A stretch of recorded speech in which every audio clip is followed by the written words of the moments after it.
Baik teman. Baik. Baik teman-teman. Bismillahirrahmanirrahim.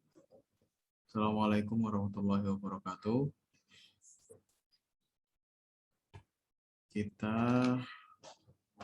akan mulai perkuliahan perdana kita di semester Gasal 2021, tepatnya di bulan baik September kali ini. Semoga teman-teman bisa mengikuti dengan baik, karena sebenarnya ini mata kuliah yang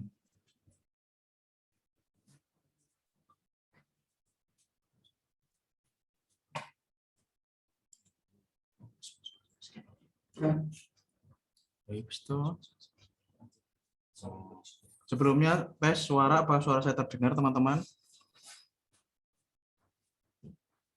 Terdengar, Pak. Baik, kita lanjutkan ya.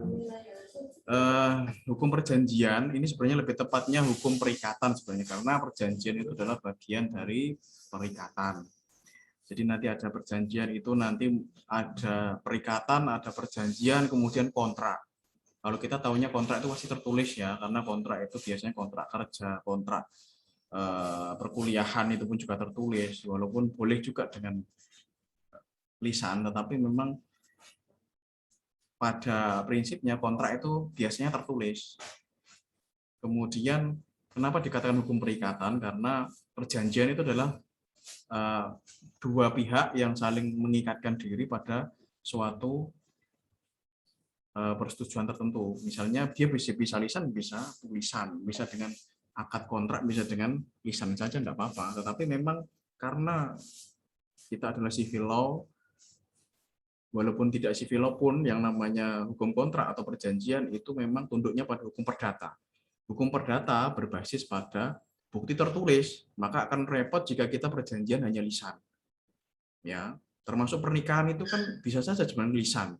Orang bisa saja bebas menikah dimanapun dengan lisan asal syaratnya terpenuhi. Tetapi masalahnya ketika pernikahan itu tidak ada bukti tertulis, hak-hak dari istri, hak dari suami, hak dari anak itu tidak akan bisa terpenuhi ketika dia ingin menggugat. Karena hakim itu kan karena tunduknya hukum seperti itu dengan hukum perdata sementara basisnya adalah hukum tertulis, berbasis bukti tertulis, maka otomatis tidak akan bisa dibuktikan di pengadilan, kecuali ya dengan saksi-saksi, dengan ahli yang itu menyita banyak waktu, tenaga, pikiran, dan tentu saja uang. Untuk menghadirkan saksi itu kan tidak mudah. Tetapi dengan adanya bukti tertulis itu sudah cukup, sudah kuat di dalam hukum perdata. Berbeda dengan hukum pidana ya, teman-teman sudah belajar hukum pidana kan ya. Hukum pidana itu kan berbasis pada pembuktian material, di mana yang paling inti dari pidana itu adalah unsur materialnya. Maka bukti yang dibuktikan itu tidak hanya bukti surat.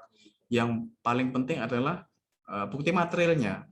Apakah ada kesinkronan antara saksi ini dengan saksi yang lain, dengan ahli ini dengan ahli yang lain ya. Ketika saksi antara saksi tidak sinkron, maka walaupun buktinya tertulis itu kuat, tidak akan bisa membuat hakim yakin, sehingga bisa jadi malah justru kita menghadirkan bukti-bukti tertulis yang banyak, tetapi karena saksi kita tidak sinkron antara satu dengan yang lain, kita bisa malah justru tidak bisa melakukan pembuktian dengan baik ya. Jadi itu sekedar semacam perkenalan ya. Kalau mau perkenalan, saya kira teman-teman sudah kenal semua, dan ini tidak ada mahasiswa luar ya. Tidak ada mahasiswa luar ya ini ya. Maaf Pak, ada. Ada ya? Dari pertukaran mahasiswa Pak. Oh ya, kalau begitu saya berikan waktu, silakan teman-teman yang dari hukum perjanjian ini, ternyata jika ada yang dari mahasiswa luar, silakan perkenalan dulu, enggak apa-apa ya. Baik Pak. Baik, silakan perkenalan. Ini saya. Assalamualaikum warahmatullahi wabarakatuh. Perkenalkan, nama saya Mirnawati Nurmania. Saya dari tim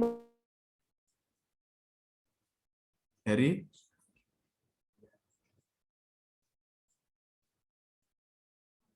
mungkin gangguan sinyal ya. Ini Pak, tadi jaringan kurang bagus.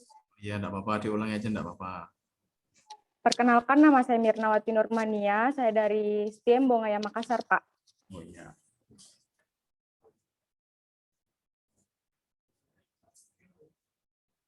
Baik, teman-teman yang lain ada yang mungkin mau bertanya dengan teman barunya ini? Tidak apa-apa, harus ini kita dapat teman baru yang jauh-jauh dari Makassar ya. Makassar ya. Kalau bunga, Iya, Pak. kalau bunganya itu saya jadi teringat Sultan Hasanuddin ya. Ya, Iya. ya selamat datang di Madiun ya. Walaupun secara daring, Madiun ini ya seperti ini. Mungkin kita banyak kesamaan ya antara teman-teman di Makassar, orang-orang Makassar dan orang-orang Madiun itu banyak kesamaan ya. Kita eh, dalam beberapa hal mungkin banyak kesamaan ya daripada dengan teman-teman dari daerah lain ya. Kita di Madiun di Jawa Timur ini memang terkadang suka kalau bicara itu terang-terangan begitu ya. Kalau bicara itu terkadang keras begitu ya. Mungkin hampir mirip dengan teman-teman di Makassar ya. Jadi ya itulah karakter orang-orang Madiun. Madiun, Surabaya apalagi ya. Jadi mungkin kita akan banyak kesamaan dengan orang-orang teman-teman dari Makassar ini. Silahkan berkenalan yang lainnya. Ada lagi? Ada, Pak. Ya, silakan. Terima kasih. Perkenalkan, nama saya Fadila Afrian. Saya mahasiswa Inbon dari Universitas Islam Riau, Kota Pekanbaru. Oh, Riau ya, Pekanbaru. Wah, jauh sekali ya. Riau itu sudah dekat dengan Batam ya. Iya, Pak. Ya. Ini Mas Afrian sama Mbak Mirna ini sudah kerja semua atau masih mahasiswa fresh graduate? Masih mahasiswa, Pak. Fresh graduate ya? Masih mahasiswa, Pak. Iya, Pak. Ya. Jadi masih menggebu-gebu ya pikirannya, masih tentang membela rakyat itu masih mahasiswa hukum, saya yakin pikirannya pasti progresif dan itu wajar. Itu harus perlu dipelihara karena memang orang hukum itu harus progresif, seperti Prof. Satyendra Harjo itu kan juga alirannya progresif ya. Jadi progresif itu alirannya Prof. Satyendra Harjo itu kan bukan paham hukum tapi aliran, semacam kepercayaan tertentu begitu ya. Jadi jangan keliru kalau mengutip pendapatnya Prof. Satyendra Harjo itu bukan suatu teori hukum ya. Progresif itu bukan teori hukum tapi itu adalah semacam aliran ya. Baik, selamat datang Mas Fadilah Afrian dari Riau. Jauh-jauh dari Riau ya, ikut ke perkuliahan kita di Unikma. Sebenarnya mahasiswanya banyak sekali ini dari Unikma ini, tetapi kelihatannya belum semuanya bergabung. Ya, nanti bisa perkenalan lewat off the record ya, mungkin bisa lewat WA masing-masing, lewat chat pribadi, silahkan saja. Kalau mau menjalin hubungan lebih serius ya silakan dipikirkan kontraknya seperti apa ya. Jangan sampai merugikan satu sama lain. Kita belajar hukum perjanjian harus hati-hati ya setiap melakukan hubungan dengan orang lain.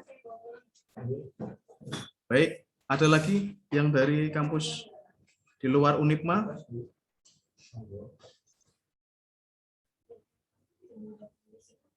Tidak ada ya? Saya, Pak. Ya, Mbak. Ya, silakan. Perkenalkan, nama saya Syarifah Elvira dari Universitas Islam Riau. Oh, sama ya? Iya, Pak. Kelas dengan Mas Fadilah Afrian ini? Tidak, Pak. Ya, beda ya. Fakultas Hukum juga ya? Saya Fakultas Ilmu Pemerintahan, Pak. Oh, kalau Mas Afrian tadi Fakultas Hukum? Iya, Pak. Fakultas Hukum saya, Pak. Kalau Mbak Mirnawati tadi Fakultas Hukum juga? Akuntansi, Pak. Akuntansi ya? Oh iya, ini ada hubungannya ya. Jadi akuntansi, ilmu pemerintahan, hukum ini semuanya pasti akan berkaitan dengan perjanjian juga. Baik, ada lagi? Ya, selamat datang Mbak Syarifah Elvira dari Universitas Islam Riau, UIR. Ya, kemarin sudah diserah terimakan sama Pak Rektornya ya. Luar biasa, Rektor UIR. Kemarin sudah mengikuti, kalau yang mengikuti serah terimanya kemarin hari Minggu itu ya. Cukup ya? Ada lagi?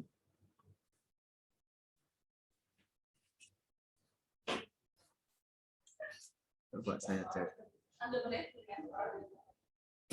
Saya baru tahu ya, soalnya saya tidak ngecek di.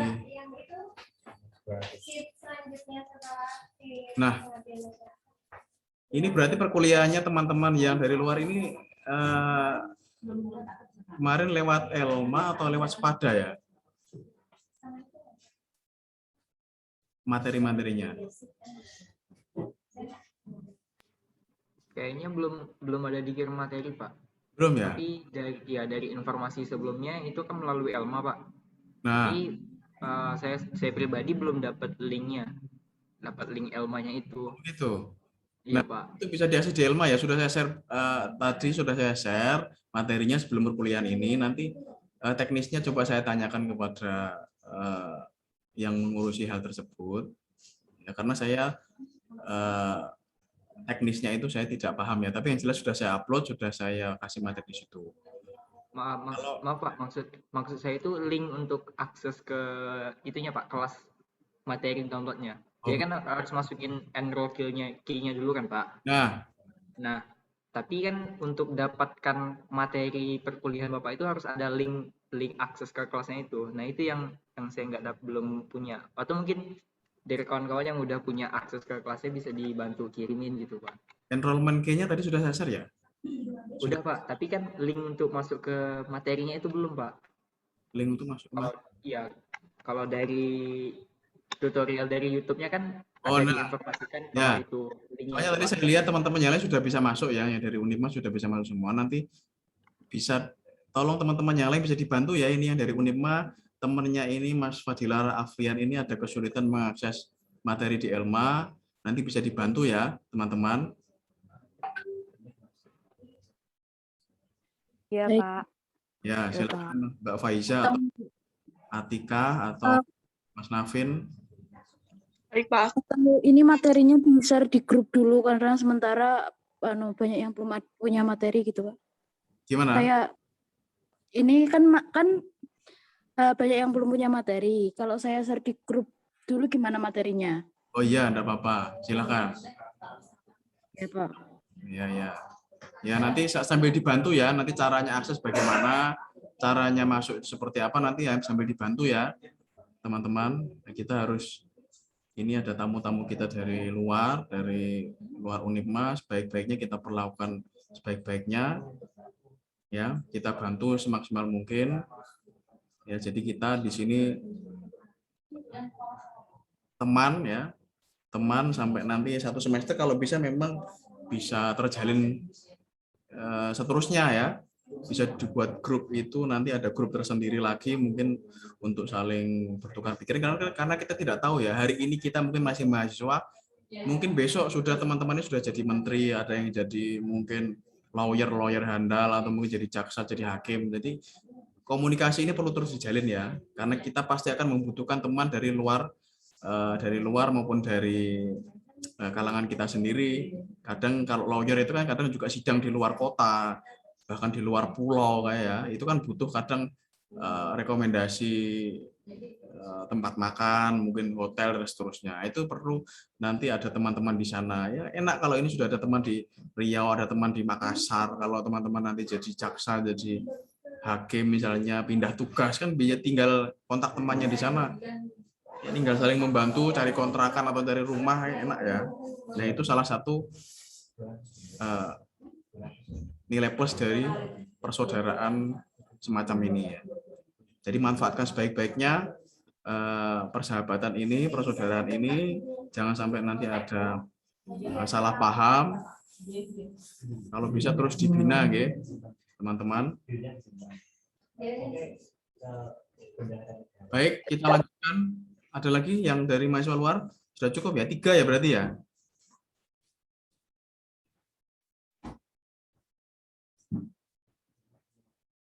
Ya, baik. Berarti hanya 3. Kalau begitu, saya lanjutkan untuk share screen ya.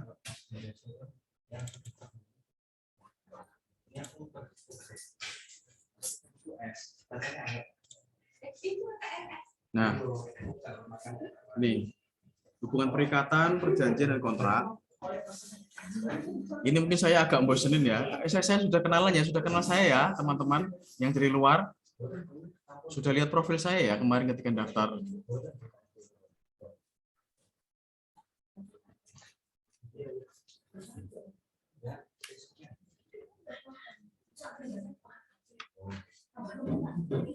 Saya perlu kenalan apa enggak ini teman-temannya dari luar?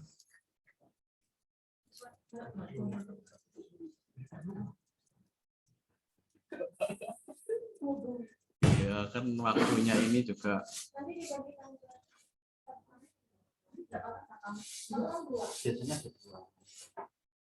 Gimana teman-teman? Saya perkenalan dulu ya. Kemarin mungkin sudah lihat profil saya di apa namanya? Waktu daftar itu sudah ada profil, mungkin ada profil saya sedikit ya. Sedikit saya jelaskan,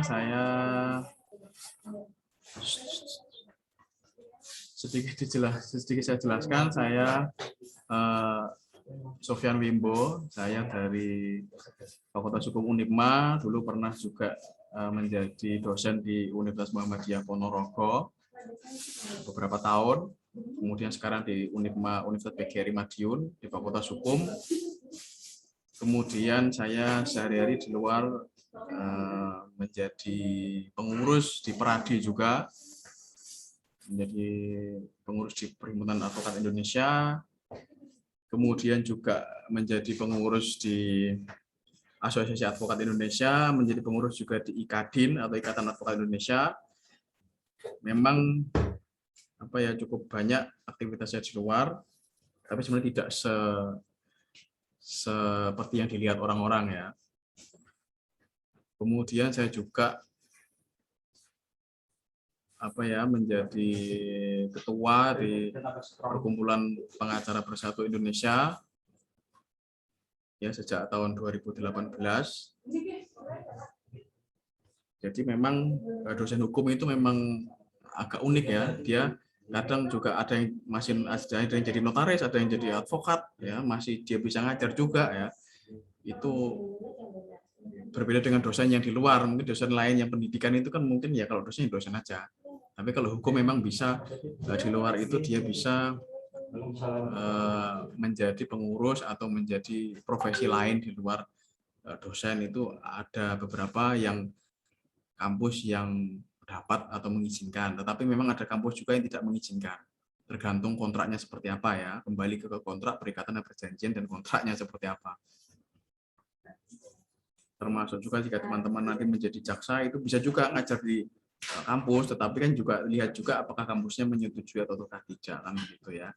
Tetapi berbeda dengan orang di kampus negeri ya. Kampus negeri biasanya memang harus fokus dosen ya dosen, tidak bisa di luar itu harus misalnya menjadi profesi lain. Karena memang PNS, ASN itu terikat dengan kontrak kerja dengan pemerintah yang salah satunya harus fokus di pekerjaannya sebagai dosen negeri tersebut. Nah, itu teman-teman sedikit dari saya. Kalau nanti ada yang mau ditanyakan silakan. Dipotong aja enggak apa-apa ya ketika saya menjelaskan, misalnya teman-teman ada yang kurang jelas mau bertanya, saya izinkan teman-teman untuk bertanya ketika misalnya apa on rehmatic death itu apa, on rehmatic death itu apa, Jaguar Neming itu apa, misalnya begitu. Boleh langsung dipotong gitu ya. Agar teman-teman tahu bahwa dosennya itu memang ya tahu itu pengertiannya apa kan begitu. Ya, tapi kalau teman-teman sudah paham, saya pikir sekarang Google lebih pintar daripada dosen teman-teman ya. Google itu lebih cerdas, teman-teman mungkin tidak percaya apa yang saya katakan, tapi teman-teman kalau Google yang sudah bicara, teman-teman mungkin lebih percaya ya. Tapi dalam hukum itu kadang berbeda. Penafsiran hukum, tafsir hukum itu tidak bisa ditafsirkan melalui Wikipedia ataupun Google Translate gitu ya. Karena bahasa hukum itu berbeda dengan bahasanya Google Translate atau bahasanya dari Wikipedia gitu ya. Terkadang pembahasannya di situ sangat jauh di luar dari pengertian tafsir hukum yang sesungguhnya. Misalnya teman-teman klik perjanjian gitu ya menurut Wikipedia gitu ya, mungkin berbeda Dan Wikipedia itu bukan bagian dari sumber yang terpercaya. Jadi kalau teman-teman bikin skripsi, jangan sekali-kali teman-teman mengutip dari Wikipedia. Karena Wikipedia itu disunting bebas oleh banyak orang ya yang bukan ahlinya, sehingga kalau teman-teman bikin skripsi, usahakan memang dari buku ya. Dari buku atau buku online enggak apa-apa, yang penting buku. Buku terbitan jurnal. Jangan sampai teman-teman mempercayai Wikipedia atau mempercayai misalnya koran-koran yang enggak jelas begitu ya. Itu salah satu trik ketika teman-teman membuat skripsi. Nah, kita lanjut ya. Mungkin perkenalannya cukup ya. Sekarang kita masuk ke pengertian ya. Hubungan perikatan, perjanjian, dan kontrak. Seperti saya bilang tadi, perikatan itu yang pertama, kemudian perjanjian, setelah itu kontrak. Perikatan, perjanjian, kontrak itu boleh lisan, tidak hanya dengan tulisan. Tetapi memang pembuktian dalam perdata itu adalah berbasis bukti tertulis. Maka kalau bisa teman-teman harus ketika sudah melakukan perikatan dalam bentuk perjanjian, lakukan dengan tertulis. Ya, dengan hitam di atas putih, ada buktinya. Ya, kalau perlu ada materainya di situ, materai ya. Bukan materai, materai ya. Kemudian kalau perlu ada saksi-saksi juga yang menyertai di situ agar lebih kuat lagi. Itu sedikit tentang perjanjian. Nah, menurut Prof. Subekti ini mengatakan bahwa kata perikatan, ya, perikatan atau verbum tennis ini mempunyai arti yang lebih luas dari perkataan perjanjian. Dalam buku 3 KUH Perdata, ya, itu diatur perihal hubungan hukum yang tidak bersumber pada suatu perjanjian itu perikatan yang timbul dari perbuatan melanggar hukum. Jadi perikatan tidak hanya perjanjian, ada yang perikatan timbul karena on rhematic dat. Jadi ketika ada perbuatan melanggar hukum, misalnya PMH gitu ya. Misalnya contohnya apa? PMH itu perbuatan melawan hukum. Misalnya saja teman-teman nyetel musik keras-keras begitu ya, padahal tangga teman-teman di sebelah tembok itu sedang sakitnya sakit jantung pula ya. Teman-teman nyetel musik ya, ketika teman-teman dikasih tahu, dinasihati malah itu dikeraskan begitu musiknya itu. Salon besar pakai speaker besar begitu ya, tiba-tiba tetangga teman-teman karena semakin besar suaranya dia mendadak kena serangan jantung mati. Ya, maka bisa saja ahli waris dari orang yang mati itu melakukan gugatan perbuatan melawan hukum kepada Anda. Maka saat itulah terjadi perikatan. Memang tidak terjadi perjanjian, tetapi karena Anda melanggar hukum, melanggar hak orang yang dilanggar itu merasa dia dilanggar, maka dia bisa menuntut ke pengadilan untuk meminta hak tersebut. Maka saat itulah ketika terjadi gugatan perdata tersebut, terjadilah suatu perikatan. Maka Anda dihadirkan ke pengadilan, Anda disuruh membuktikan, kemudian sama-sama membuktikan ya. Ketika hakim menyatakan memang Anda bersalah, maka otomatis terjadi perikatan. Anda harus membayar sejumlah ganti rugi kepada pihak yang telah dirugikan itu tadi, kan begitu. Terjadi perikatan karena ada pelanggaran hukum atau melanggar hukum atau on rhematic dat. Ya, atau misalnya perikatannya timbul karena mengurus kepentingan orang lain yang tidak bersetujuan ya. Tiba-tiba saja misalnya Anda tidak tahu menau, Anda misalnya di jalan tiba ada orang kecelakaan begitu ya. Ada orang kecelakaan jatuh gitu. Atau misalnya begini aja, nggak usah itu ya. Misalnya ada tetangga teman-teman, misalnya ada nenek-nenek begitu ya. Dia tinggal sendirian, tiba-tiba karena pintunya terkunci begitu, nenek-nenek ini kok nggak keluar selama 2 hari ya. Ngapain ya ini? Biasanya pagi-pagi sudah bangun begitu. Kok ini 2 hari dia nggak keluar kamar.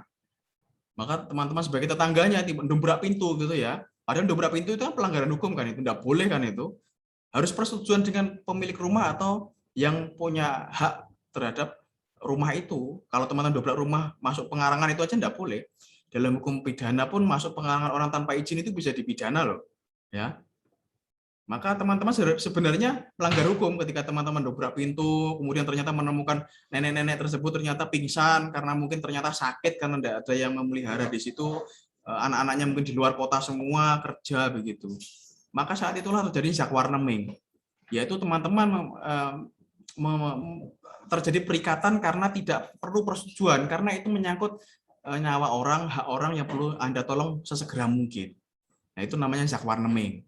Ya, tanpa persetujuan. Jadi tidak bisa ditutup teman-teman ketika misalnya anaknya nggak terima, loh ini kok pintunya rusak. Oh enggak, karena ini pintunya rusak untuk menyelamatkan ibumu kan begitu. Nah, nanti dalilnya begitu ya. Jadi tidak bisa dituntut. Masuk pengaruh tanpa izin tapi untuk menolong itu tidak apa-apa. Itu namanya Zakwan Nemeng. Nggih, Pak, monggo. Ya, itu namanya Zakwan Nemeng ya. Jadi teman-teman bisa membedakan Zakwan Nemeng, normatif dat, dan ada perjanjian. Perjanjian atau kontrak itu dengan perjanjian tertulis itu beda lagi. Nanti muaranya di dewan prestasi. Ya, ada dewan prestasi, ada PMH, ada Zakwan Nemeng. Ada banyak istilah yang teman-teman perlu pahami. Nanti kalau teman kurang jelas bisa ditanyakan. Kita lanjutkan. Nah, perikatan ini dalam KUH Perdata, pengertian perikatan tidak dinyatakan secara tegas, tapi hanya termuat ruang lingkup seperti dapat dalam pasal 1233 ya. 1233. Jadi nyebutnya KUH Perdata, KUH Pidana itu pasalnya kalau nyebut bukan 1233 ya, 1233 begitu ya. Jangan sampai nanti ketika teman-teman jadi lawyer begitu nyebut pasal 1000 dalam pasal 1233 gitu, akan ditertawakan oleh hakim atau lawannya. Ya, apakah ada lawyer semacam itu? Oh, ada banyak. Bahkan lawyer yang tidak tahu tempat duduknya itu juga ada. Ketika dia sidang perdata begitu ya, kok dia pakai toga? Loh ini gimana tahu hukum apa enggak kan begitu? Ya, kan sekarang banyak organisasi advokat berkeliaran gitu ya. Organisasi advokat tidak hanya Pradi kan ya, banyak sekali bermunculan. Ya itulah dinamika hukum. Orang-orang hukum kan selalu begitu, tidak mau merasa paling pintar sendiri, tidak mau tunduk kepada yang lain yang merasa dia tidak lebih pintar dari dirinya kan begitu. Sehingga timbullah banyak organisasi advokat sekarang ini. Maka orang hukum harus betul-betul memahami tata cara persidangan, penyebutan pasal-pasal dan seterusnya, termasuk tafsir-tafsir hukumnya ya. Itu. Nah, di dalam pasal 1233 yang berbunyi tiap-tiap perikatan dilahirkan baik karena persetujuan perjanjian maupun karena undang-undang. Nah, ini ya.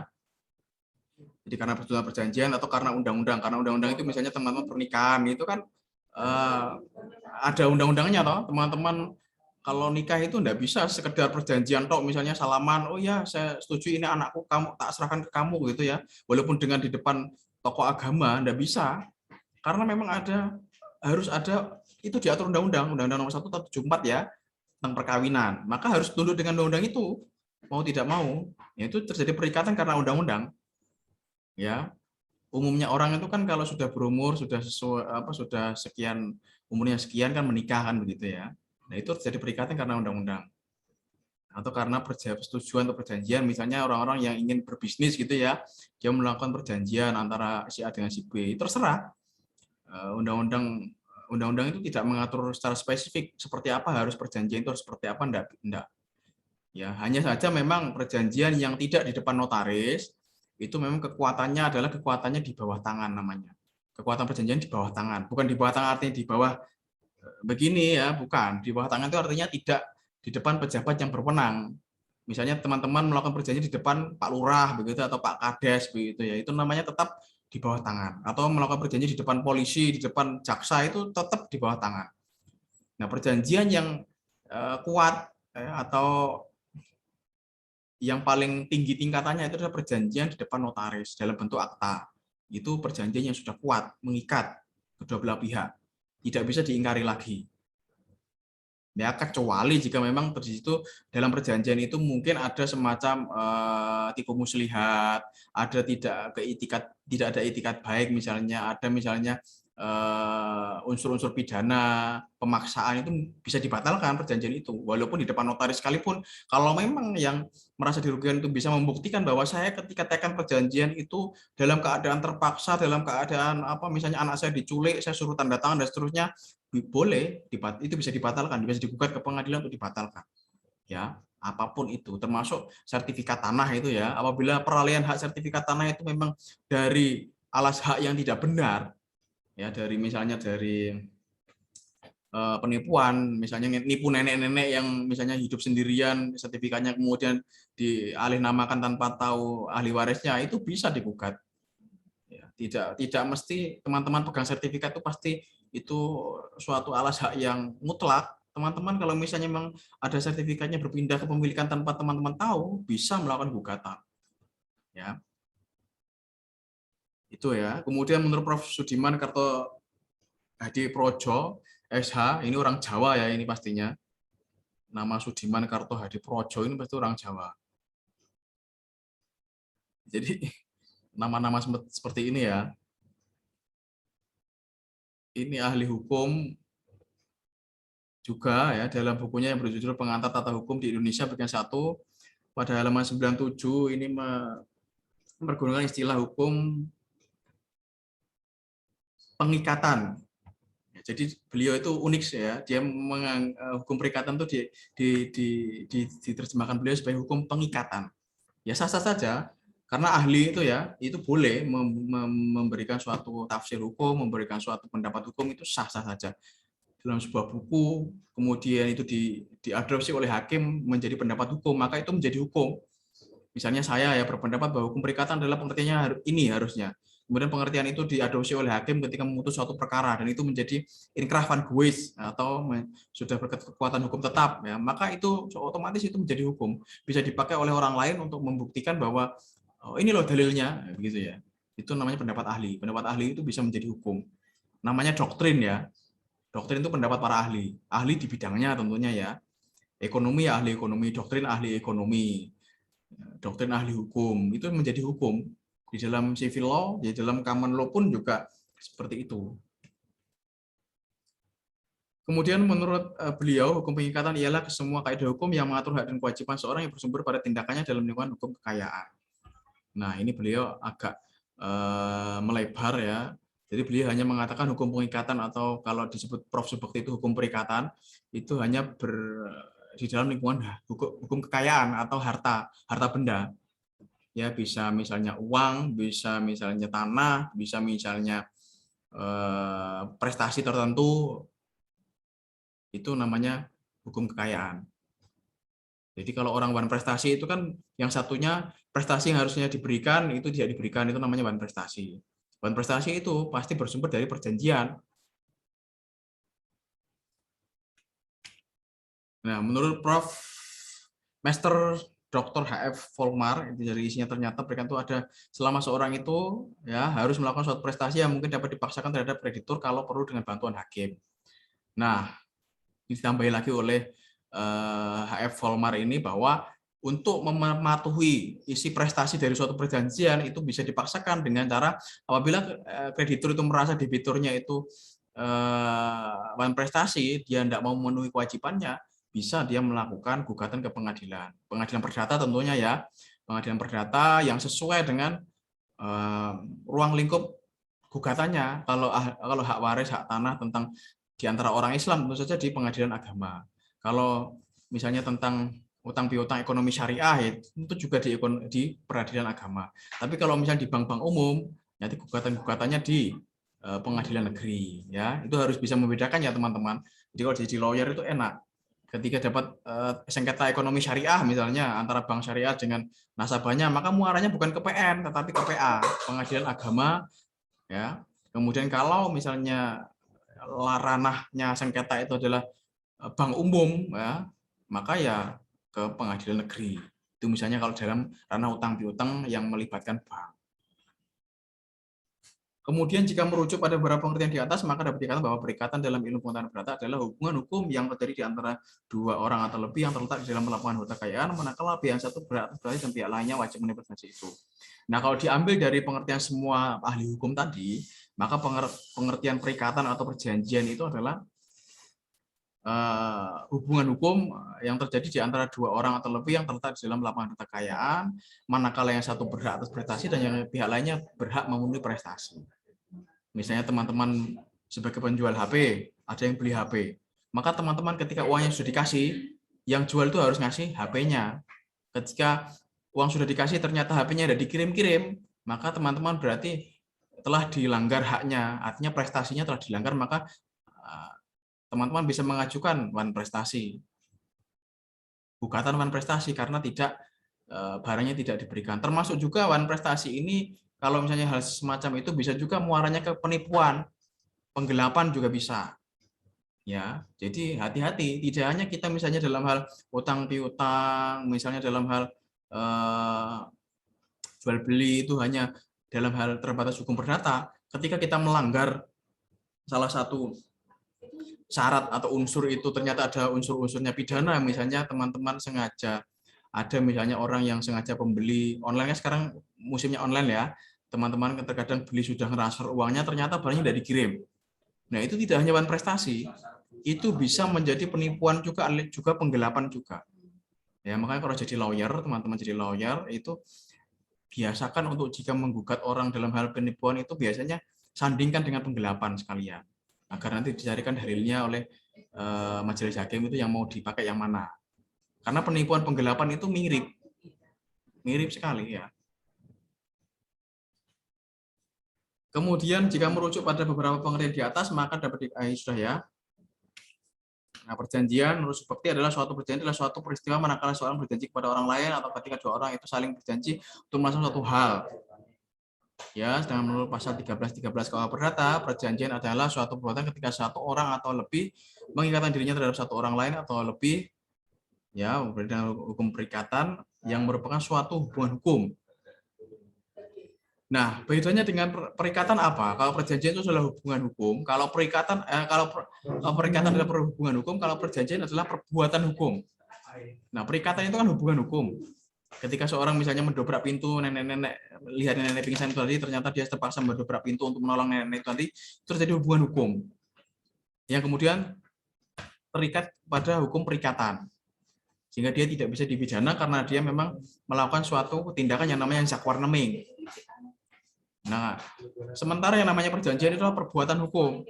Ketika seorang berjanji, maka dia melakukan perbuatan hukum, yaitu dengan cara melakukan suatu akad, entah itu secara lisan ataupun secara tertulis, kan begitu. Akad itu sudah terbentuk ketika teman-teman misalnya berjanji dengan temannya, misalnya deal ya, ini HP saya beli dengan harga 2 juta misalnya, deal salaman begitu ya, itu sudah terjadi, hubungan perikatan sudah terjadi. Maka terjadi perbuatan hukum, yaitu mereka saling berjanji melakukan perjanjian. Maka jika salah satu pihak itu melanggar, ya teman-teman bisa menggugat haknya. Jadi tidak bisa perjanjian itu di misalnya si A tiba-tiba membatalkan secara sepihak, Anda bisa. Misalnya begini ya, teman-teman sudah berjanji dengan teman yang lain, misalnya sudah deal salaman begitu ya, ini HP tak jual ke kamu ya, 2 juta, oke, salaman begitu ya, oke, deal 2 juta. Walaupun barang ini belum berpindah, ketika teman sudah mengatakan deal, sudah akad ya, sudah bersalaman gitu ya, istilahnya, belum teken kontrak begitu, itu sebenarnya sudah terjadi perikatan saat itu, terjadi perbuatan hukum. Maka jika misalnya teman-teman tiba-tiba besok harinya temannya sudah datang bawa duit, ternyata yang punya HP tiba-tiba mengatakan, oh enggak jadi, saya batal aja gitu ya. Teman-teman sebenarnya secara kekeluargaan, secara adat, secara hukum Islam mungkin ya monggo ya teman-teman merasa, oh ya wis lah, nek wis gak juta gitu. Tetapi ketika teman-teman misalnya merasa, aku gak iso iki, harus dilanjutkan jual beli ini, aku rugi loh, sudah datang-datang jauh-jauh ke sini sudah bawa duit gitu ya. Perasaan rugi itu sudah bisa menjadi dalil ketika teman-teman ingin menggugat teman Anda yang membatalkan perjanjian secara sepihak. Ya, maka bisa digugat ketika teman-teman ternyata ada penjual yang membatalkan sepihak tanpa persetujuan dari Anda sebagai pembeli, itu bisa digugat, pembelinya bisa menggugat ke pengadilan agar perjanjian itu tetap berlangsung, tetap berjalan. Nah, itu ya, maka hati-hati kalau melakukan perjanjian ya. Jangan asal dalil begitu ya. Kalau teman Anda tahu hukum, itu harus tetap dijalankan. Kalau enggak, ya enak aja teman-teman bisa batal seenak-enaknya, mungkin lewat WA. Gak jadi ini, HP-nya enggak kita jual begitu ya, misalnya begitu. Enak-enak aja kalau teman Anda tidak tahu hukum, tapi kalau teman Anda tahu hukum, bisa bahaya, dia bisa menggugat ke pengadilan karena Anda membatalkan secara sepihak. Nah, untuk solusinya bagaimana kalau terjadi misalnya teman ingin membatalkan? Lakukan musyawarah dengan baik dengan rekan seperjanjian tadi. Jadi kalau penjual ya ngomong baik-baik dengan pembelinya, Pak atau Bu atau Mas, ini minta tolong saya batal menjual HP ini karena suatu keperluan ya, dengan baik-baik. Jika misalnya dia oke, ya usah dibatalkan, enggak apa-apa gitu ya. Oke, selesai, enggak terjadi apa-apa. Tetapi kalau misalnya teman-teman tiba dengan angkuh, dengan arogan mengatakan, "Wis batal aja" gitu ya. Oh, enggak bisa. Ya, harus dibuktikan di pengadilan kalau teman Anda tidak terima. Nah, itu ya contoh dari perbuatan hukum. Maka beda ya perjanjian dengan pernyataan. Kita itu sering keliru ya, teman-teman. Kita sering keliru antara misalnya begini, menganggap pernyataan itu sudah perjanjian. Padahal tidak. Jadi misalnya begini ya, ada misalnya orang yang tiba-tiba nabrak orang begitu ya, kecelakaan lalu lintas lah ya, sering kan begitu, kecelakaan lalu lintas tiba-tiba kemudian yang ditabrak itu misalnya hanya lecet-lecet begitu, tapi dia minta pertanggungjawaban. Akhirnya si yang nabrak ini bikin surat pernyataan. Ya, pernyataan saya nama ini akan bertanggung jawab pada Bapak ini begitu ya, tanda tangan hanya yang membuat pernyataan. Nah, kira-kira pernyataan seperti itu apakah bisa dijadikan dalil bahwa itu adalah perjanjian, teman-teman?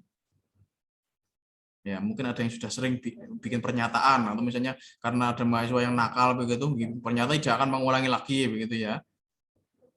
Kalau itu di lingkungan administratif, misalnya di lingkungan kuliah, sekolah, itu tidak apa-apa. Kalau pernyataannya dilanggar, bisa sekolah mengeluarkan atau melakukan DO atau drop out begitu, tidak apa-apa. Tetapi kalau di lingkungan hukum, pernyataan itu kan sepihak, teman-teman. Jadi pernyataan sepihak. Jika pernyataan dicabut oleh pihak yang menandatangani di situ, ya sudah, kita selesai, kita nggak akan bisa ngapa-ngapain ke dia lagi, kan begitu. Maka teman-teman yang sudah belajar hukum, kalau ingin misalnya menuntut orang, buatlah perjanjian yang benar. Ya, cari nanti di Google seperti itu, perjanjian seperti apa atau perjanjian yang baik itu ya. Jangan hanya pernyataan, karena pernyataan itu sifatnya sepihak, teman-teman. Ya, namanya aja judulnya pernyataan, kan begitu. Jadi pernyataan itu bisa dicabut dengan pencabutan pernyataan, kan begitu. Ya, itu bedanya pernyataan dengan perjanjian. Kalau perjanjian itu mengikat dua belah pihak yang tidak bisa dibatalkan sepihak. Kalau pernyataan itu hanya mengikat satu orang saja dan itu bisa dibatalkan oleh orang yang membuat pernyataan itu tadi. Ya, jadi sudah jelas ya tentang perbedaan pernyataan dengan perjanjian. Maka jangan keliru nanti kalau membuat suatu perjanjian. Ini perjanjian kok, katanya perjanjian kok ternyata pernyataan. Ya, hanya pernyataan perjanjian untuk melunasi utang, ternyata isinya hanya semacam pernyataan dari pihak yang lari itu tadi. Maka ya sudah, kita tidak akan bisa ngejar dia lagi kalau misalnya dia sudah lari kemana. Wong itu, apalagi dia sudah mengatakan misalnya mencabut pernyataannya, kan begitu. Ya, gitu. Dan jangan dipakai hal seperti ini untuk menipu orang yang tidak tahu hukum ya. Teman-teman, orang hukum harus memperoleh pekerjaan yang layak sesuai dengan bidangnya. Jangan nanti jadi debt collector, jadi orang-orang dealer yang suka ngotak-ngatik nasabah seperti itu, jangan ya. Kalau bisa pekerjaannya memang harus sesuai, harus pantas.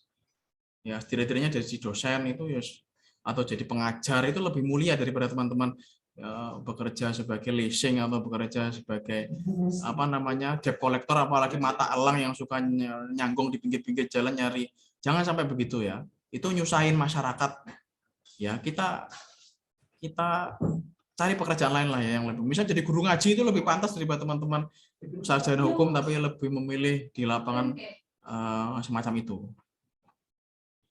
Jangan sampai hukum ini diterapkan untuk menipu orang-orang lemah gitu ya. Tapi pakailah teman-teman nanti hukum untuk melindungi orang-orang lemah. Ya, memberikan pemahaman kepada mereka. Kita tahu orang-orang Indonesia itu mungkin kalau kita bantu pun kadang mereka juga tidak terlalu memberikan ekspektasi yang luar biasa sebagaimana yang kita harapkan. Mungkin sudah kita tolong jauh-jauh, dia juga tidak berterima kasih. Itu enggak apa-apa. Terima kasih kita nanti dari Tuhan, kan ya begitu ya. Kita membantu orang itu niat kita ibadah. Kalau sudah ibadah begitu nanti insya Allah ganjarannya dari Tuhan, kan begitu. Jadi tidak usah ekspektasinya teman jadi LBH misalnya, ikut LBH lembaga bantuan hukum. Untuk nanti ternyata orang sudah dibantu ngoyo-ngoyo begitu, sudah dibantu dengan maksimal, ternyata sudah dibantu seperti itu dia tidak berterima kasih, misalnya tiba-tiba hilang begitu aja. Itu ya banyak kasus seperti itu. Maka teman-teman kalau sudah niat terjun di LBH, niat terjun untuk membantu bantuan hukum dan seterusnya, memberi bantuan hukum, itu harus niatkan karena Tuhan ya, karena Allah, karena sesembahan Anda, agar hatinya bisa jadi nyaman ketika orang itu misalnya yang ditolong itu tidak berterima kasih ya, agar tidak jadi emosi, kan begitu. Itu salah satu trik ketika teman-teman menjadi nanti menjadi paralegal misalnya ya. Karena selain lawyer itu ada paralegal ya teman-teman. Di Unipma ini sudah ada paralegalnya satu ya, Pak Dimas itu sudah punya sertifikat paralegal. Ya, di samping kalau advokat itu kan sudah ada 2 ya. Saya Bu Suri sudah punya advokat sudah. Nah, paralegal itu tugasnya apa, teman-teman? Dia itu nanti terjun ke masyarakat-masyarakat yang tidak punya akses ke pengadilan. Jadi dia mendampingi secara non litigasi. Nanti teman-teman di akhir semester, nanti bukan di akhir semester, di akhir mau skripsi itu biasanya nanti akan ada pendidikan paralegal. Itu penting karena jika teman-teman sudah mendapat sertifikat paralegal itu, nanti bisa dipakai itu untuk mendampingi orang-orang lemah, orang-orang yang terpinggirkan, ya, beracara tapi secara non litigasi. Karena acara itu kan ada dua, beracara secara litigasi yaitu di pengadilan seperti di kepolisian, ikut mendampingi dan seterusnya. Kalau yang kedua adalah non litigasi. Non litigasi itu hanya semacam kita sebagai pendamping saja, artinya di luar pengadilan. Ya, seumpama kita harus mendampingi di kepolisian itu pun kita hanya sifatnya hanya sebagai semacam penasihat lah ya, intinya memberikan masukan gitu aja. Tapi itu penting, masyarakat itu kalau didampingi begitu rasanya ayem. Karena kalau masyarakat awam itu tidak didampingi oleh orang yang tahu hukum, biasanya dia diplokoto. Diplokoto itu bahasa Jawa ya. Diplokoto itu kalau bahasa Riau-nya apa? Kalau bahasa Makassarnya apa ya? Kalau bahasa Makassarnya itu. Jadi dibuat permainan ya. Jadi dia diarah-arahkan, nggak usah pakai pengacara, nanti malah ribet kan. Padahal dia nggak mau ribet. Kalau pakai pengacara kan polisinya yang ribet. Maka dia nggak mau ujuk-ujuk seperti itu, jangan pakai pengacara nanti malah ribet. Padahal pakai pengacara itu malah dia nggak mau ribet aslinya.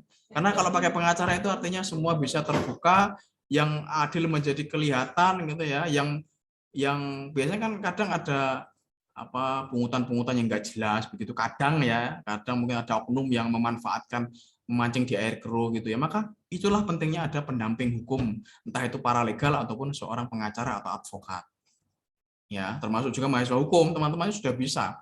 Jika teman punya KTA hukum, mahasiswa hukum begitu ya, teman-teman bisa mendampingi ya dalam hal ini hanya sebagai di luar pengadilan ya, misalnya memberi nasihat semacam itu, agar orang yang Anda dampingi itu tenang aja. Karena orang yang didampingi sama yang tidak didampingi itu pasti akan berbeda.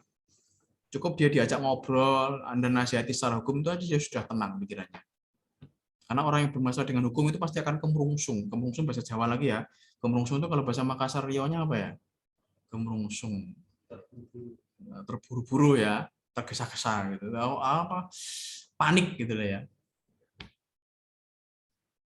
Padahal ya hukum itu sebenarnya nggak gitu-gitu amat sebenarnya. Hukum jadi kelihatan menakutkan itu kan karena maklar-maklar yang berkeliaran di institusi-institusi hukum itu kan ya, oknum-oknum yang suka memanfaatkan hukum memancing di air keruh itu yang bikin hukum seolah-olah wah mengerikan gitu ya. Harus mahal bayar gini-gini. Wah, sebenarnya kalau kita tahu hukum ya enggak sengeri itu sebenarnya.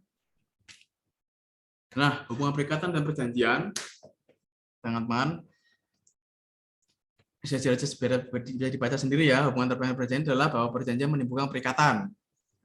Ya, perjanjian merupakan sumber lainnya perikatan dan sumber yang lain. Kemudian kontrak. Nah ini kontrak. Nanti bisa dibaca sendiri juga sampai jam 2:30 ya ini. Ini sebenarnya sudah hampir 1 jam ya. Jadi mulai jam 13.30. Baik, masih ada 10 menit ya. Silakan kalau mau bertanya bisa dipotong loh ya, enggak usah nunggu saya selesai. Dihidupkan mic-nya, kemudian bertanya kalau mau bertanya di tengah jalan, karena kalau nunggu selesai, saya nanti sampai jam 2:30. Kemudian menurut bentuknya janji dapat berbentuk lisan, berbentuk tulisannya, perjanjian dalam bentuk tertulis disebut kontrak. Jadi kontrak punya cukup banyak lebih sempit daripada perjanjian. Jadi kontrak itu adalah sesuatu perjanjian yang tertulis, itu namanya kontrak. Jadi ada penyempitan makna di sini. Kalau perjanjian itu bisa lisan, bisa tertulis. Memang asas hukumnya begitu. Asal hukumnya begitu. Asal hukumnya adalah perjanjian itu lisan pun boleh. Termasuk kuasa advokat itu pun lisan boleh. Sebenarnya ya dalam hukum. Jadi misalnya ada ditangkap polisi misalnya. Bukan Anda ya. Mohon maaf. Misalnya teman Anda ditangkap polisi misalnya. Tipe itu karena dia tergesa-gesa enggak sempat nulis, enggak sempat bikin kuasa. Dia bisa saja misalnya tinggal telepon gitu ya, sambil jalan telepon. Pak Wimbo, tolong ini saya didampingi, saya hari ini ditangkap polisi tanggal sekian, jam sekian, saya berikan ini mandat kepada Anda untuk jadi kuasa hukum saya. Itu sudah sah. Ya, sudah sah menjadi kuasa hukum. Hanya saja polisi biasanya tidak mau repot. Dia pasti akan mencari celah. Kasus-kasus yang sering terjadi sekarang adalah polisi itu menangkapi oknum-oknum ya. Saya tidak bilang polisi semuanya. Oknum-oknum polisi yang tidak mau berurusan dengan advokat itu biasanya memakai dalil bahwa kuasa itu tidak sah karena tidak tertulis kan begitu, sehingga dia menangkap advokat itu karena dituduh advokat itu melakukan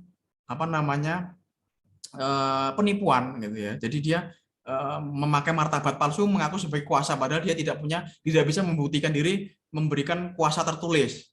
Nah itu beberapa ada loh sekarang advokat yang ditangkap polisi karena dia tiba-tiba datang ke polsek atau ke polres tanpa ada surat kuasa yang sah.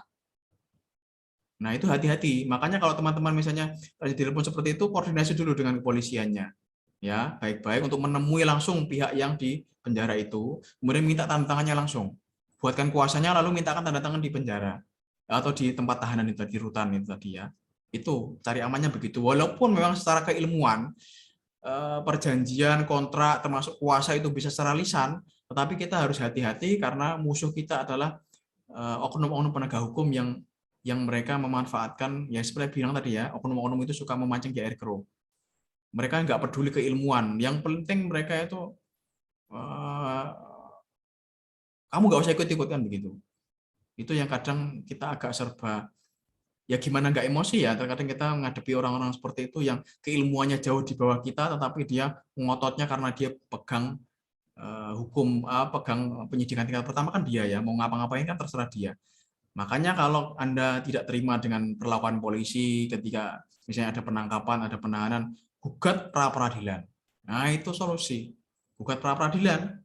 Itu solusi dari pemerintah begitu. Maka hati-hati polisi pun kita teman-teman jadi polisi, hati-hati maka jangan sampai menangkap, menahan orang sembarangan tanpa surat penangkapan atau surat penahanan. Karena itu bisa jadi bumerang bagi penegak hukum itu sendiri atau polisi itu sendiri. Karena itu bisa jadi dalil dikabulkannya pra peradilan. Ketika pra peradilan dikabulkan, biasanya polisi-polisi yang bersangkutan akan turun pangkat atau misalnya disanksi yang berat, bahkan sampai misalnya kapolresnya dipindah ke tempat-tempat yang tidak basah lagi, mungkin begitu ya istilah-istilahnya ya.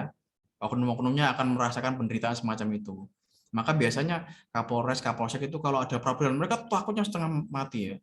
Yang memang merasa dirinya bersalah ya. Kalau yang memang merasa, oh saya sudah sesuai prosedur Pak, ya tidak masalah. Tapi kalau yang merasa memang dirinya sudah salah, nangkapnya tanpa surat penangkapan, begitu ya, dia pasti akan bingung, cari pengacara yang hebat atau cari pengacara negara yang mungkin mumpuni. Tapi kenyataannya tidak ada yang menguasai hal tentang pra peradilan. Saya beberapa kali melakukan pra peradilan, sudah banyak kali saya melakukan pra peradilan terhadap institusi kepolisian terutama, karena memang terkadang oknum-oknumnya itu mengesalkan gitu ya. Kalau tidak diberi pelajaran, terkadang beliau-beliau itu mentang-mentang begitu loh ya. Maka orang-orang hukum ketika jadi lawyer, beranilah untuk berdebat. Yang penting dasarnya memang sudah memiliki, sudah baca dulu dari rumah ya, sudah punya dasarnya hukumnya, ini loh hukumnya, ini loh dasarnya kan begitu ya. Dasarnya tidak harus selalu dasar hukum lawyer untuk berdebat tidak hanya harus selalu undang-undang atau peraturan, tapi bisa juga dengan doktrin ahli hukum. Ya. Jadi bisa teman-teman menurut Profesor Subukti, Pak, perikatan itu begini. Tidak bisa Anda begini. Ya, itu tidak apa-apa. Saya pun juga begitu. Ketika saya cari di peraturan tidak kurang kuat, saya cari di doktrin para ahli. Ketika ada, maka itu saya sampaikan di depan majelis hakim. Dan biasanya walaupun itu mungkin hanya akan dibaca sepintas selalu, tapi biasanya akan dipakai sedikit-sedikit untuk pertimbangan hakim. Nah, itu. Kemudian secara gramatikal istilah kontrak berasal dari bahasa Inggris yaitu contract ya. Istilah kontrak ini lebih sering digunakan dalam praktik bisnis dan selalu dituangkan dalam bentuk tulisan. Karena kontrak itu dari bahasa Inggris, kontrak itu biasanya di dalam bahasa Inggris itu istilah di Inggris itu memang merujuk pada suatu perjanjian tertulis, maka jadilah kita sekarang mengenal kontrak itu ya perjanjian tertulis. Mulia siapa yang mulia Bung Kunci? Nah, ini bisa dibaca sendiri ya, sudah 5 menit. Nanti kalau ada yang tidak paham bisa ditanyakan sendiri. Ini sama seperti yang saya jelaskan di awal tadi ya, intinya sama seperti yang ini. Sama ya. Nah, ini mungkin ini yang agak penting.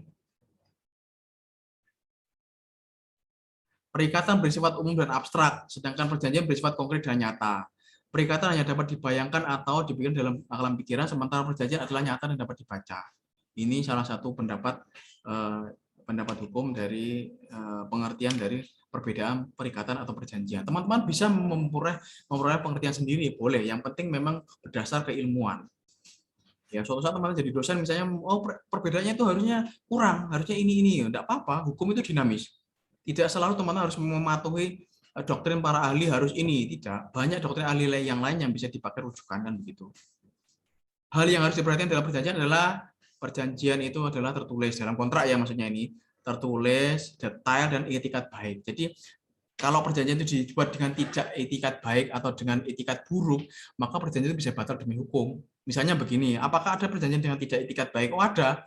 Misalnya begini, ada perjanjian misalnya niatnya sudah mau nyuri begitu ya. Jadi kamu perjanjian ini ya, beli HP kamu transfer dulu, nanti setelah uangnya transfer nanti barangnya tak kirim. Tapi sebenarnya dia sudah niat. Dia adalah penipu online kawakan begitu yang sering masang profil-profil seolah-olah dia profesional begitu. Akhirnya dia ada orang yang terjerat begitu, WA dia atau Instagram dia, DM dia, Mbak, aku mau pesan gamis ini misalnya begitu. Harganya berapa ya? Ini akhirnya deal-dealan oke. Karena teman yang terjerat ini merasa yakin karena profilnya luar biasa begitu ya.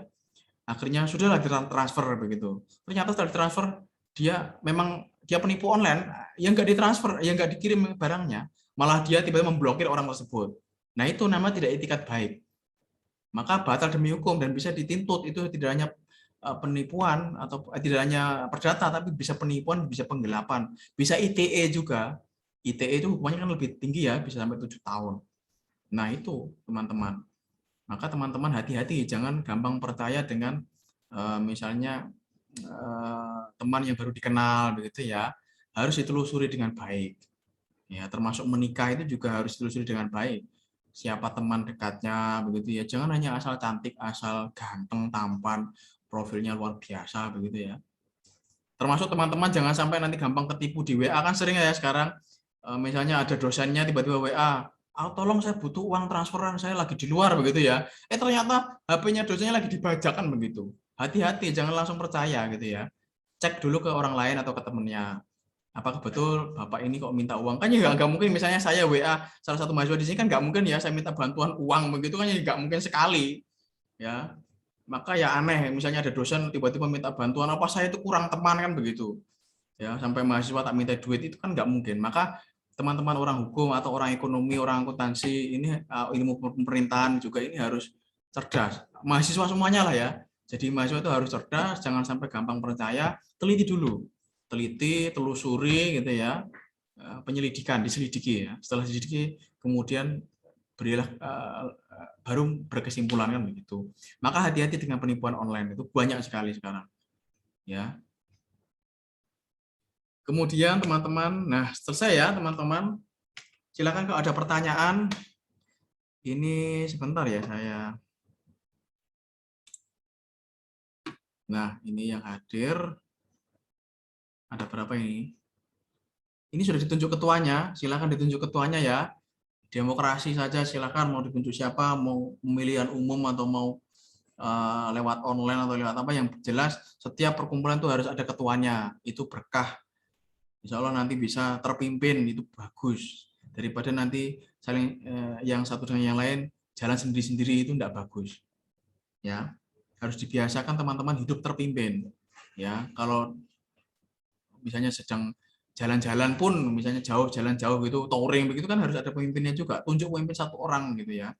Agar apa? Ada keberkahan di setiap perjalanan itu kan begitu. Sama juga dengan perkumpulan seperti ini. Walaupun ini hanya kelas, tapi ini penting di mata Tuhan, ini penting, ini orang menuntut ilmu kan begitu. Jadi harus ada pemimpinnya siapa, ketuanya siapa. Mau ditunjuk seperti apa, monggo silakan. Yang jelas ini saya ingin apa ya, lihat daftar mahasiswanya ini loh. Ya, ini sudah ya. Berarti ada berapa ini? Ini sudah ini ya.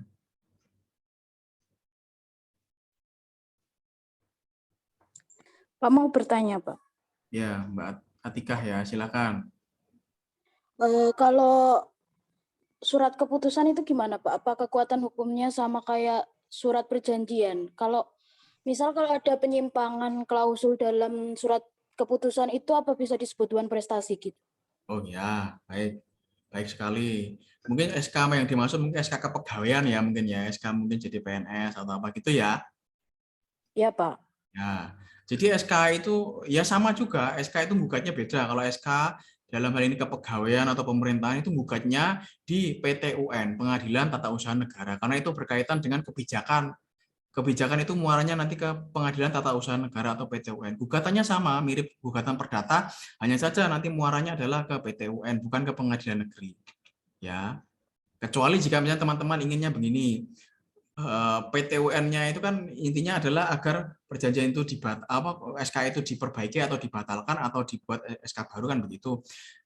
Tapi teman-teman boleh juga begini, gugatnya double di PT-UN agar SK-nya bisa dibatalkan atau bisa diperbaiki. Yang kedua adalah dengan ke pengadilan negeri, gugatannya adalah gugatan perbuatan melawan hukum karena Anda yang diberi SK itu merasa dirugikan kan begitu. Karena dengan SK itu misalnya gaji saya jadi terkurangi atau gaji saya jadi tidak keluar dan seterusnya.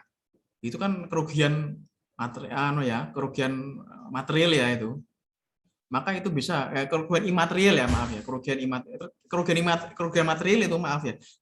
Kerugian imaterial adalah perasaan hati. Misalnya perasaan tidak senang, perasaan kecewa, itu kerugian imaterial. Kerugian material adalah misalnya gajinya tidak bisa cair sekian juta, itu kerugian material. Dijadikan itu, maka itu bisa digugat. SK itu digugatnya ke Pengadilan Tata Usaha Negara untuk dibatalkan atau diperbaiki sebagaimana mestinya. Tetapi kalau ingin meminta ganti rugi, muaranya ke Pengadilan Negeri, kan begitu ya.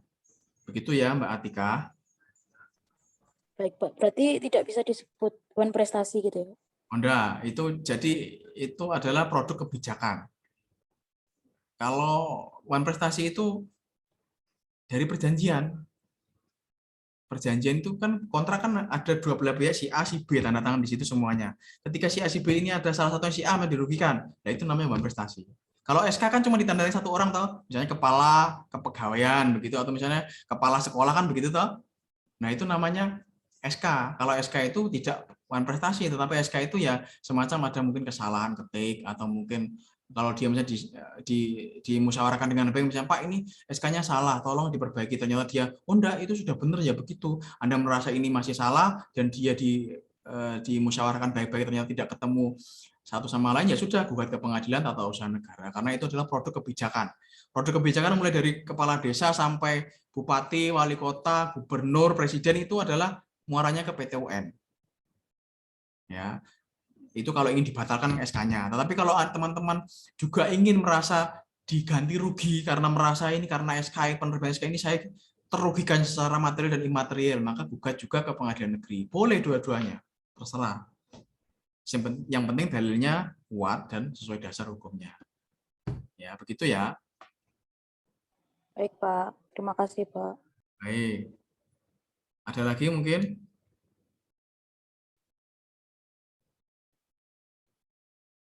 Silakan ya, dari luar-luar ini saya berikan kesempatan ya. Sudah lewat sebenarnya ini ya, sudah lewat 2 menitan ya. 3 menit ini malah. Cukup? Nah, silakan nanti kalau ada pertanyaan boleh langsung ke WA saya. Misalnya malu bertanya di sini ya enggak apa-apa, nanti tanya di grup atau tanya di Japri enggak apa-apa ya, silakan saja. Baik teman-teman, ini saya record di YouTube, nanti saya upload ya. Jadi agar saya tidak lupa siapa yang sudah pernah bertanya, siapa yang sudah pernah berinteraksi di sini ya. Karena itu nanti kan termasuk nilai sikap ya. Baik teman-teman, mungkin itu dulu untuk pertemuan hari ini. Mohon maaf karena baru pertemuan pertama sudah berat-berat begitu ya, sudah memang saya itu kadang nanti mungkin beberapa perkuliahan mungkin saya akan kosong gitu ya, karena saya kadang ada persidangan di luar, mungkin saya harus mendampingi sesuatu di luar. Jadi saya ketika memang ada waktu kosong saya manfaatkan untuk mengisi kuliah secepat-cepatnya kan begitu, agar nanti teman-teman tidak rugi terlalu banyak, rugi pertemuannya maksudnya. Kalau materi pasti walaupun saya kosong atau tidak kosong akan saya share di Elma. Kalau yang mahasiswa PMM yang khusus yang kemarin PMM daring itu ada di Spada ya, sistemnya Dikti. Baik, teman-teman, terima kasih. Mungkin itu dulu saya akhiri. Assalamualaikum warahmatullahi wabarakatuh. Selamat sore. Waalaikumsalam. Selamat beraktivitas. Waalaikumsalam warahmatullahi wabarakatuh. warahmatullahi wabarakatuh. Terima kasih, Pak. Waalaikumsalam warahmatullahi Terima kasih, Pak.